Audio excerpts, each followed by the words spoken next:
Greetings and salutations, YouTubers. This is ZillaFan85, back today with my latest video. Today, my latest figure review. And we're going to go ahead and take a look at my Y-MSF Gabara Reissue figure. So this is, again, of course, the reissued version that came out a couple years ago by Y-MSF, where they kind of redid the paint scheme and all that, and actually others have noted they even call it the new colors version as well, but I'm just going to stick with the reissue because essentially that's what it is. So I picked it up because, again, the colors, the repaint was, to me, better than the original version, considerably so. You know, just better paint all around. The colors were not as doled out and muted as the original release, and of course they did some highlights of paint as well, which we'll get into here, that I just think made it pop better and made it look, you know, more screen accurate and what have you. So so I really appreciated that, so that's why I decided to go ahead and pick this guy up. So let's just go ahead, let's jump into it here though. So Gabara, starting with the paint and the detail work. So you see, again, got this greenish paint, but it's a little lighter. It's not as doled out as the old version, at least on mine here anyway. So it's a nice like aqua green, if you will. Really looks pretty good. Taking a look at the face here. You know, this one is the open mouth version. The old one that I had was the closed mouth. But you can see here you got this sort of creamish bone color for the teeth painted on there, as you guys can see. And of course you got some sort of reddish color for the gums and the inside of the mouth, and even the tongue, which you can see ever so slightly here. Just seeing if it'll show up on the camera. So but then you've got the eyes here, sort of the whites around the eyes, the off-whites, and then of course the black pupils, the whitish dots. Of course the sort of almost yellowish dots, like a white yellowish dots for the centers of the eyes there, but really captures that look of Gabara very well. Of course you got the nostrils etched in there, almost like, some people said, almost like a mammalian look there, and even though he's, I believe, more of like a toad type kaiju, but looks really good nonetheless. The face looks really spot on to Gabara's design, so I'd certainly appreciate that. Got the nice pointy ears, sides of the head there look really well, really well done, I should say. Very nicely sculpted. And of course you got the hairs that are also sculpted on here on the head. So yeah, it's not really done in a different color scheme from the horns there, because it's done in this sort of, again, this yellowish cream color, I would say. But you could see the sculpt work that they did to make the hair pop that he's got on the top of his head here. And again, then you've got that horn, again, that off creamish color there. So that front horn, and then of course the spikes towards the back of the head there. Nice and pointy, very sharp to the touch. Really well done. I certainly appreciate that. All the nice sort of scales and wrinkles around his face here. And of course all the scales and all the bumps all over his body here. Again, that sort of aqua green color that he's got really looks nice, and the bumps are just look absolutely fantastic in my opinion. Again, really well sculpted, and to me quite accurate to how he actually looked in the film. So I very much appreciate it. Of course you got the bumps going all over the arms here, of course the hands. Nice sculpt work there to capture the detail work on the palms and the backs of the hands. And of course you got the claws there. Again, that creamish bone color. Again, nice and sharp to the touch. Really appreciate that. And of course, can't mention Gabara without that very signature design he's got for going down his neck, down his chest and abdomen areas there, down to his waist. He's got all the sort of pecs and all the sort of very, very ripped look about him. He's got like at least a 10 back going, plus all the musculature design work done there.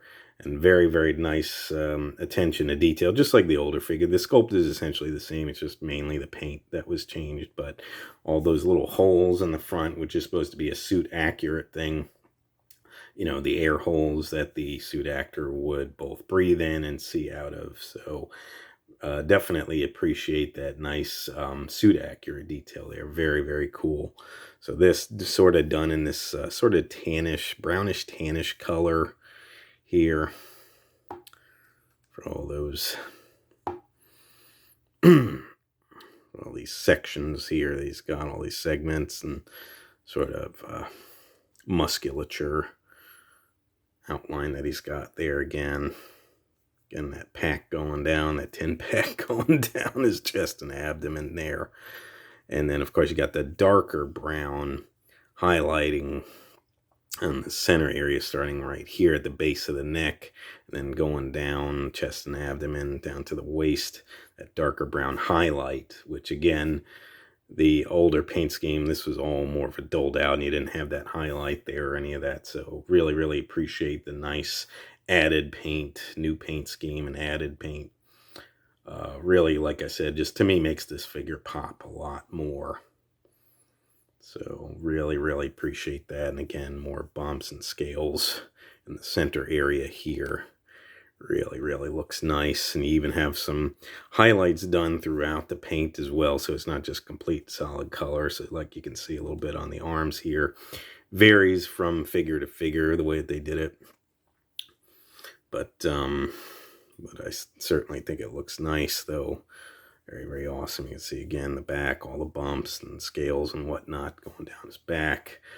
Really, really textured well. Really rough to the touch there. Awesome. Almost like a little nubby tail he's got in his backside there. Of course, again, all the bumps and scales and what have you down the legs here. Really, really nicely done. And of course, down into the feet.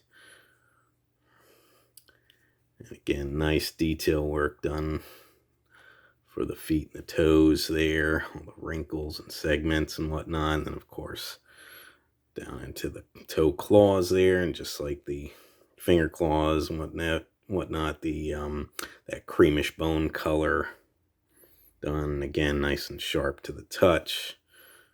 Really, really awesome. And of course, on the underside here, you've got the trademark information, the Y-MSF, made in Japan.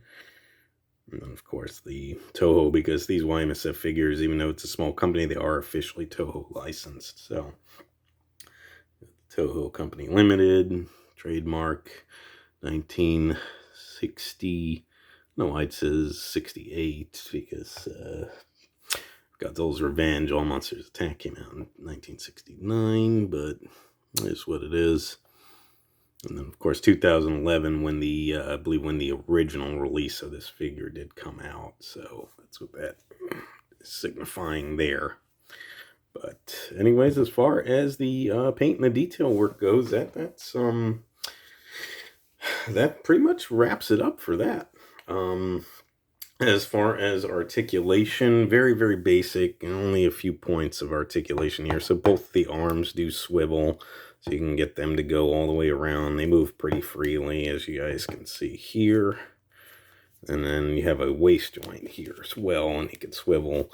And you can get it to go all the way around. I don't recommend doing this that much, though, but certainly if you want to swivel side to side, you do have that option there. And then nothing in the legs, so just those 3 points of articulation. But again, nicely done, though, in my opinion. So, and as far as sizing goes, let's go ahead and get the ruler out here. Lift the camera up just so you guys can take a look-see. And you're looking at right about to where the horn is. It's right about in that 7-inch range. Of course, if you want to convert to centimeters, I'll let you guys do that on your own. But pretty nice sizing there. So he should scale in fairly well with your 6 to 7 inch figures. And then we're getting Gabara because of his long neck and whatnot. He's a little bit on the taller side, at least as far as what I always recalled from the film and whatnot. And I know Godzilla's Revenge is very massively panned, but for me, it was one of the earliest Godzilla films I ever saw. And personally, I'm a very big fan of it. And I really like Gabara a lot as a kaiju. I think he was pretty cool. I even thought his roar was pretty neat sounding. And I'm in the minority of being a fan of Minya, even though his talking voice was a little strange and Barney-esque. But nonetheless, though, like I said, I've always liked it. I've always related to Ichiro, being that kind of loner kid who was into Godzilla and kaiju and whatnot. So believe me, I'm I might be in the minority, but I'm a big fan of Godzilla's Revenge, aka All Monsters Attack. Anyway, though, speaking of Minya, for the size comparison, just because that's who you'd kind of really want to have him going up against here. This is the original release of the Y-MSF Minya. I didn't bother to get the newer one because I'm actually pretty content with this version here. I think it's a nice sculpt. And as you guys can see, just kind of taking a look-see, I think they scale in quite well together. Again, Gabara towers over him, which is fairly accurate. That's how it should be. So certainly appreciate that. Now, as far as pricing, that's the thing with Y-MSF figures, because they're limited supply that they produce against a small company, and they only make limited run of their figures. So they're not the most readily available. If you want to try to find, look on eBay, or even go to temptingcollectibles.com, I believe is their site, and I think they have a Facebook page as well. You can try to order stuff from them that they have available, and then otherwise try to look on eBay to see what's there. But I would say Gabara here, you're probably looking at about the $100 range, which is pretty par for the course for the Y-MSF figures. Some of the older ones, especially as they started getting more rare, started getting in multiple hundreds of dollars. And I don't know that I would pay that much for them, because again, this is, end of the day, a vinyl figure, essentially, basically comparable to like a Bandai, but just for the most part, the Y-MSF figures are nicer sculpts. There's a couple exceptions there, but again, though, I think, especially as far as having kaiju that Bandai hasn't released, like Gabara here, really an awesome option. So if you're in the market and you want to add a Gabara to your collection, you're willing to pay to play, this is definitely a great option. Other than that, though, folks, I think that pretty much wraps it up for this video here. I would like to thank you guys so much for watching. If you would like to subscribe, please feel free to do so. If you would like to like and or comment on any of my videos, please feel free to do so as well. And just a little service message from Minya here. Godzilla says, I've got to learn to fight my own battles, I always love that line. Anyways, folks, ladies and gentlemen, just remember, until next time, you guys be good to yourselves, and sayonara.